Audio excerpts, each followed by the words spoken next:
आज से हम स्टार्ट करने जा रहे हैं molecular cell biology MZO001 IGNOU the people's university. ये जो बुक आप देख पा रहे हैं ये इग्नू ने ही प्रोवाइड किया हुआ है। आप भी इसे प्ले स्टोर से इग्नू ई कंटेंट के नाम से एक ऐप आएगा, उसमें से आप ये बुक्स डाउनलोड कर सकते हैं।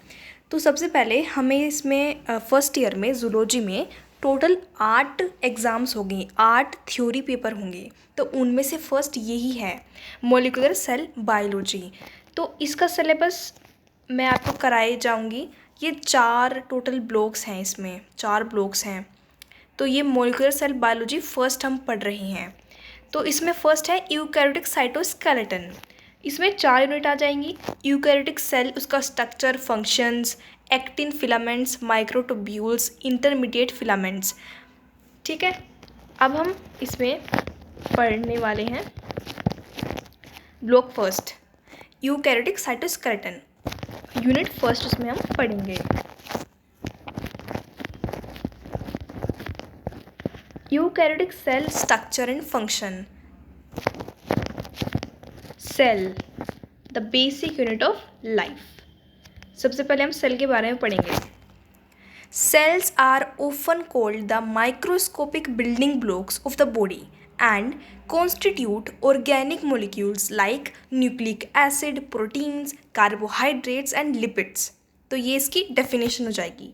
मैं मार्क करती चलूँगी, आपको जो मतलब करना है ये यहाँ से यहाँ तक मैंने अभी बताया। ठीक है, रब कर देते हैं इसको। Robert Hooke in 1665 is credited with giving the concept of a cell from his microscopic observations of a dead piece of cork tissue। तो सबसे पहले रॉबर्ट हुक ने एक्सपेरिमेंट किया था, मतलब माइक्रोस्कोपिक ऑब्जर्वेशन की थी उसने dead piece of cork tissue से। ठीक है, कॉर्क टिश्यू में उसने देखा कि सेल है, कुछ सेल होता है, मतलब उसने जस्ट डिस्कवरी किया था ये कंसेप्ट। ठीक है, the small compartments which constituted it was the cells. मतलब जो कॉर्क टिश्यू है, डेड कॉर्क टिश्यू है, उसमें ना स्मॉल स्मॉल कंपार्टमेंट्स है, उसको उसने नाम दिया सेल। लेटिन भाषण में सेल को स्मॉल रूम कहा जाता है। ठीक है, and there by the term cell was coined. तो वहीं से सेल जो टर्म है वो चली आ रही है। ठीक है, फिर Antonie van Leeuwenhoek was the pioneer in observing bacteria, sperms and red blood corpuscles under the microscope। उसके बाद रॉबर्ट हुक के बाद एंटोनी वैन लीवनहुक ने क्या ऑब्जर्व किया? Bacteria, sperms and red blood cells उसने ऑब्जर्व किए माइक्रोस्कोप के अंदर।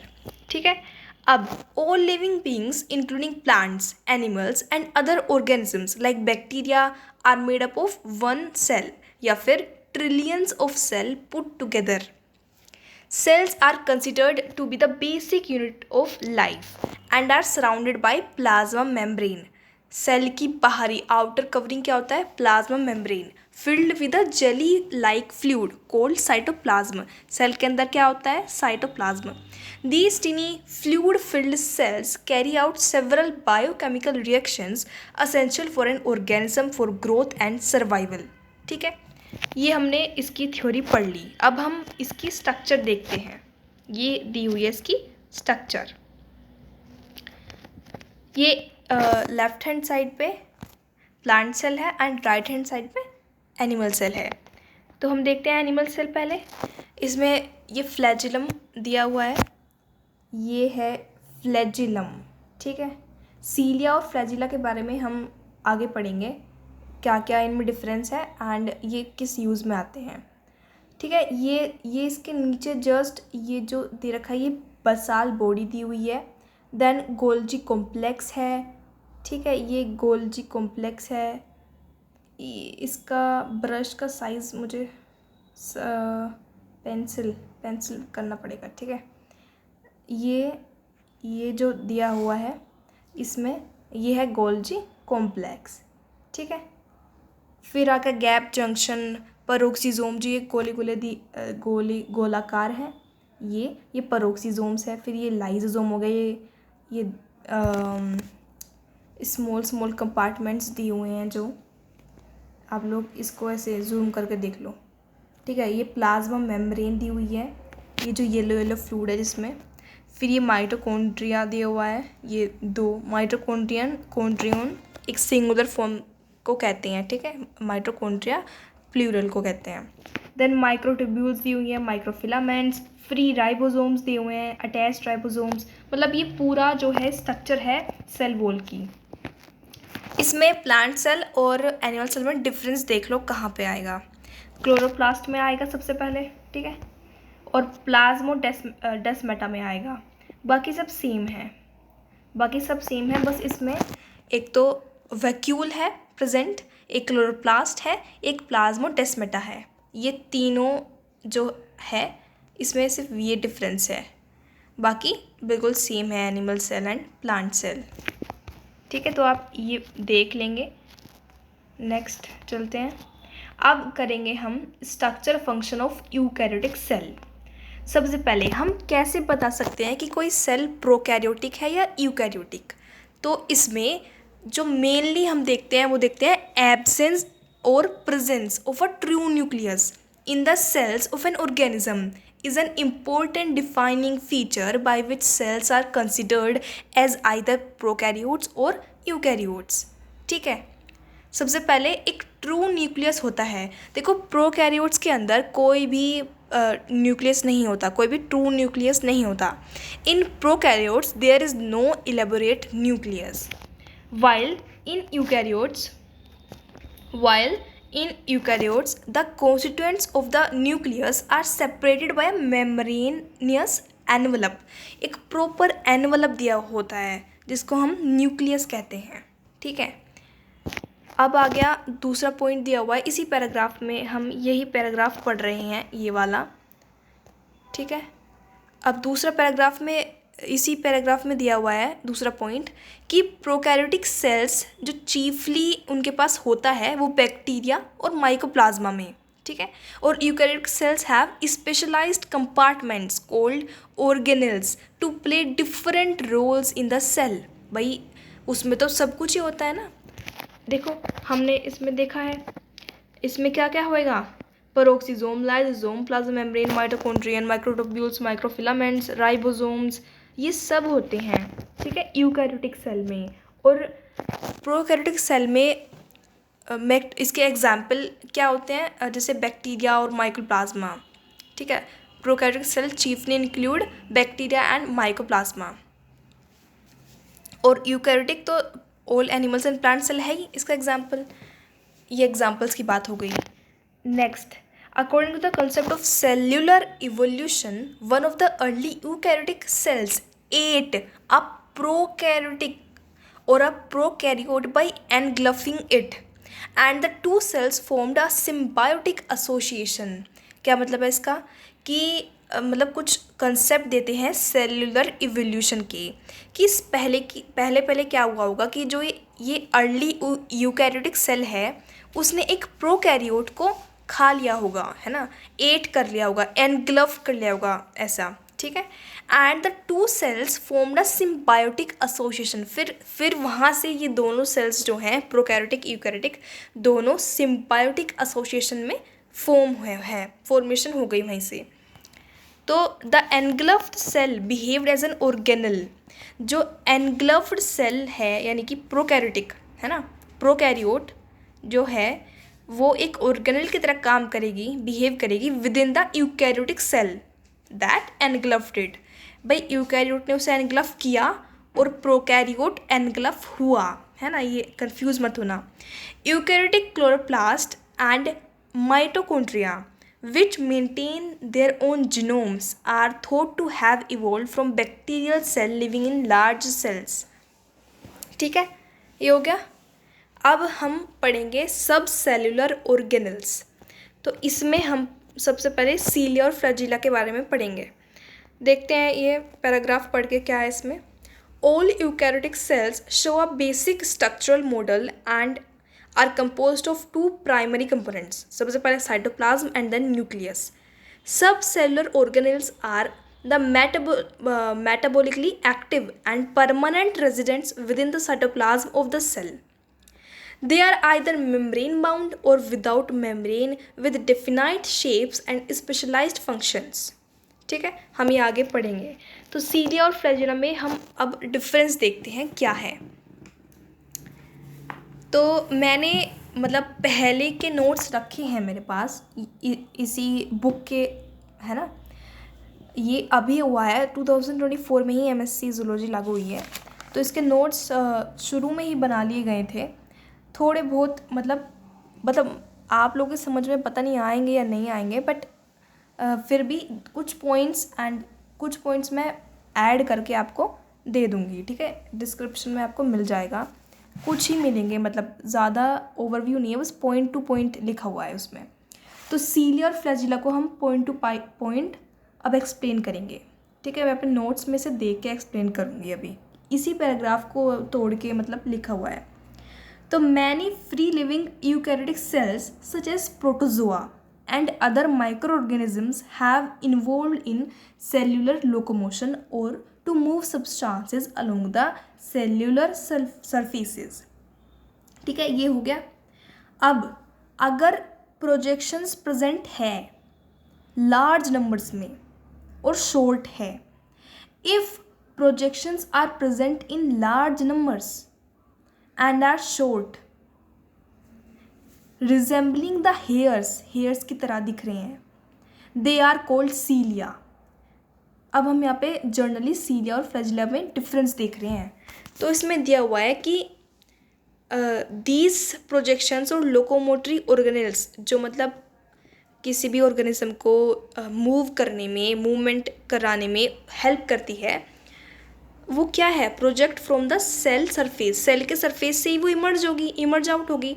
तो जो ये प्रोजेक्शंस है, अगर ये बहुत सारे नंबर्स में, लार्ज नंबर्स में प्रेजेंट है और शॉर्ट हैं, मतलब छोटे हैं, ठीक है, हेयर्स की तरह दिख रहे हैं, रिजेंबलिंग लाइक हेयर्स, तो वो सीलिया है। सिंगुलर में हम सीलियम कह देते हैं। ठीक है, वो सीलिया होगा।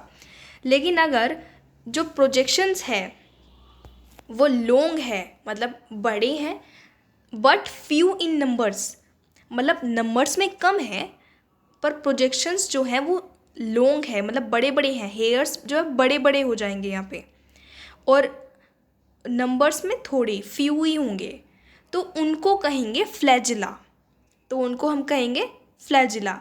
While if the projections are long but few in numbers, they are called flagella. ये यहाँ की बातें हो रही हैं। ठीक है, इसमें आप देख लेना। अब हम आगे देखते हैं। Both flagella and cilia are attached to the plasma membrane by a basal body. ठीक है, दोनों फ्लैजिला और सीलिया दोनों ही प्लाज्मा मेम्ब्रेन से, सेल की जो प्लाज्मा मेम्ब्रेन होती है उससे अटैच होगा बाय बसाल बॉडी। ठीक है, अब हम इसमें देखते हैं नेक्स्ट। जो मैंने बताया ये इसका है। ठीक है, अभी जो मैंने बताया, अब हम इसमें देखेंगे। देखो, नेक्स्ट आ गया कि projections consist of an array, two central microtubules. अगर प्रोजेक्शंस के पास कंसिस्ट ऑफ एन एरे, उसे हम कहेंगे two central microtubules and 9 pair of peripheral microtubules. ये हम कहाँ से पढ़ के बता रहे हैं, ये यहाँ से पढ़ के बता रहे हैं, ये वाला। ठीक है, बोथ फ्लैजिला एंड सीलिया ये बसाल बॉडी है। अगर internally this projection consist of an array of 2 central microtubules and 9 pairs of peripheral microtubules. बस ये याद रखना कि सेंट्रल माइक्रोट्यूब्यूल्स और 9 pair of peripheral microtubules that run from the Basal body towards the tip of the structure. ठीक है, microtubules are long. अब microtubules के बारे में कुछ जर्नल बता रहा है ये कि microtubules are long hollow tubules that are made up of protein called tubulin. Important है, जो माइक्रोट्यूब्यूल्स है वो एक प्रोटीन का बनता है, उसे कहते हैं हम ट्यूब्यूलिन। ठीक है, अब हम हो गया ये पैराग्राफ। अब इस पैराग्राफ पे हम आ जाएंगे। 3 तरह के साइटोसोलिक फिलामेंट्स होते हैं जो हमारा साइटोस्केलेटन को बनाता है। वो हम उसके डायामीटर के बेस पे, उसके टाइप ऑफ सब यूनिट का अरेंजमेंट, उस पे हम डिवाइड करते हैं। तो पहला तो आएगा एक्टिन फिलामेंट्स और माइक्रो फिलामेंट्स। एक्टिन फिलामेंट्स को हम माइक्रो फिलामेंट्स भी कहते हैं। और ये जो एक्टिन फिलामेंट्स है यूनिट सेकंड है, ये मतलब पूरा डिटेल में पढ़ने वाले हैं, तो ये आप लोग देखते रहिए। तो एक्टिन फिलामेंट्स में क्या होता है, सबसे पहले तो ये 8 से 9 नैनोमीटर में हो गया, डायमीटर में, nanometre in diameter, with a twisted 2 stranded structure and composed of a monomeric actin subunit. मतलब जो याद करने का बात है वो ये देखो, एक्टिन फिलामेंट या फिर माइक्रो फिलामेंट क्या होता है, composed of a monomeric actin subunit, बस ये याद रखो, composed of monomeric actin subunit. दूसरा माइक्रोट्यूब्यूल्स। माइक्रोट्यूब्यूल्स क्या होता है, composed of polymerisation of dimeric subunit of alpha and beta tubulin. ये मैंने नोट्स में इसी तरह लिख रखा है, ठीक है। माइक्रोट्यूब्यूल्स क्या हो गया, composed of polymerisation of dimeric subunits of alpha and beta tubulin. Next आ गया इंटरमीडिएट फिलामेंट्स। अब intermediate filaments assembled from the diverse family of protein called like nuclear lamins. ये कहाँ से आए, इंटरमीडिएट फिलामेंट्स कहाँ से आए, ये आए हैं diverse family of proteins like nuclear lamins, ठीक है। इतना ही है इसमें। अच्छा, आगे इसमें बताया हुआ है कि there are certain intermediate filaments, यहाँ पे आ गए हम, यहाँ पे there are certain intermediate filaments which are constructed from other proteins।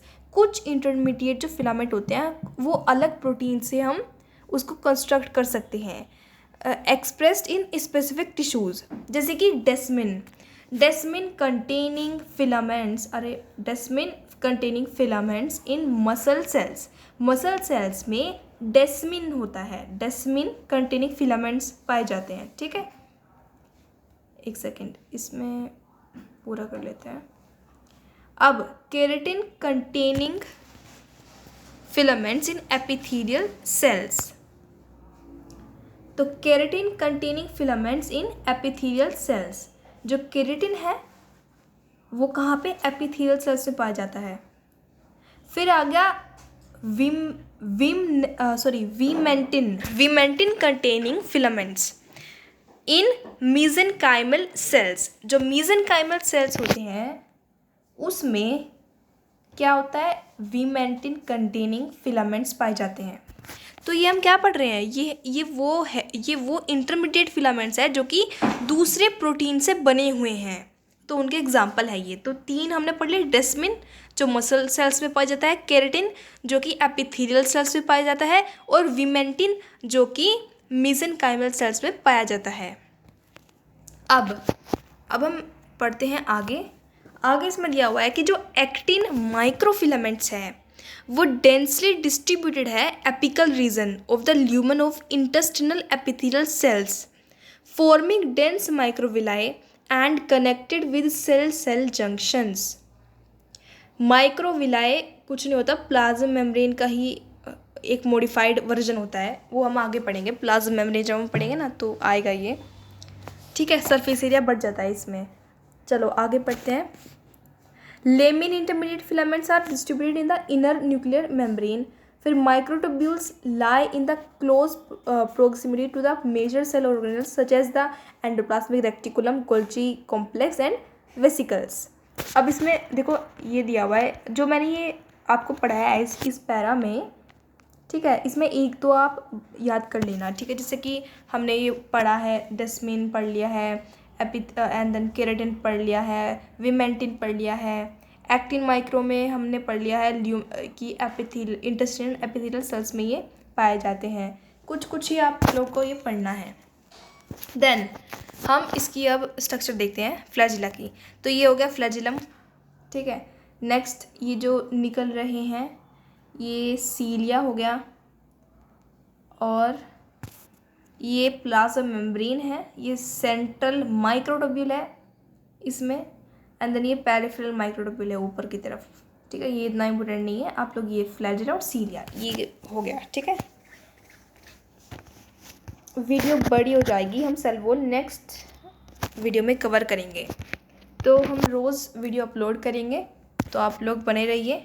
Thank you.